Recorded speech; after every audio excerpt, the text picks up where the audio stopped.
ประธานาธิบดีโดนัลด์ทรัมป์เพิ่มมาตรการห้ามประชาชนลาวเข้าอเมริกาทุกกรณีเริ่ม1มังกร2026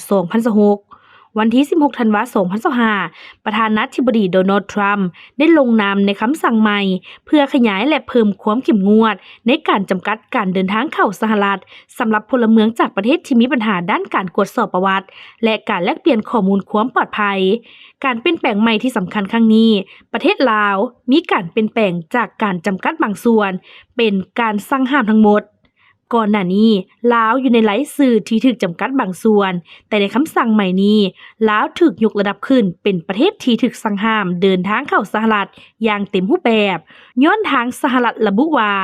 ลาวมีอัตราการอยู่เกินกำหนดวีซ่าที่สูง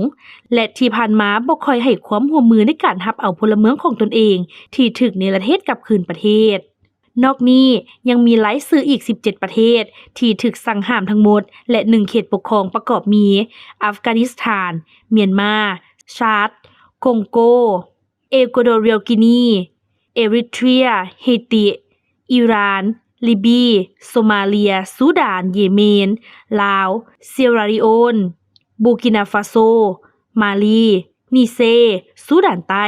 ซีรีและผู้ที่ถือเอกสารเดินทางขององค์การปกครองปาเลสไตน์ประเทศที่ถูกจำกัดบางส่วนมี19ประเทศเช่นไนจีเรียเซเนกาตังซานีกูบาเวเนซุเอลาและอื่นๆโดยจะมีการระงับวีซ่าบางประเภทเช่นวีซ่าท่องเที่ยววีซ่านักเรียนและวีซ่าแลกเปลี่ยนข้อยกเว้นมาตรการนี้จะบ่นำใช้กับบุคคลดังต่อไปนี้ผู้ที่มีบัตรเขียวผู้ที่มีวีซ่ายังบ่ทันหมดอายุนับแต่วันที่1มังกร2026เป็นต้นไปนักการทูตหรือบุคคลที่เดินทางมาเฮ็ดเวียกให้องค์การจัดตั้งสากล